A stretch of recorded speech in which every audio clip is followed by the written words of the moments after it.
amma təhsili keçəndən sonra təzədən bərpa olunur. Və sonda, yəqin fikir vermisiniz, bu yaxın bir ayda əsasən uşaqlarda səpki ilə müşahidə olunan bəzi xəstəliklər meydana çıxıb. Baxırsan ki, bəzən qızdırması olur, bəzən müəyyən səpkilər üzə çıxır. İnsanların bir çoxu dedilər ki, bu donuz xəstəliyidir, donuz qripidir. Başqa bir qismi tamam fərqli bir ad qoydular, əcayib adlar veriblər. Yəni, bununla bağlı bir məlumatınız varmı ümumiyyətlə, bu tendensiya ilə bağlı ola bilər? Yox, bir neçə ay öncə biz deyirdik ki, müəyyən bir xəstəliklər ortaya çıxa bilər, məxmərək, çiçək, nə bilim, cürbəcür xəstəliklər, amma bu birbaşa sanitar-epidemioloji xidmətin və infeksionist pediatrların vəzifəsidir. Onlar bunu araşdırıb, bilib və doğru məlumat əhaliyə verməlidir.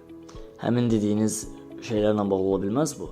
Hər şey ola bilər, amma biz burada fərziyələrlə bir söz deyə bilmərik də, dəqiq məlumat olmalıdır. Bu da xüsusi orqanlar bundan məşğul olmalıdır. Sanitar-epidemioloji orqanlar.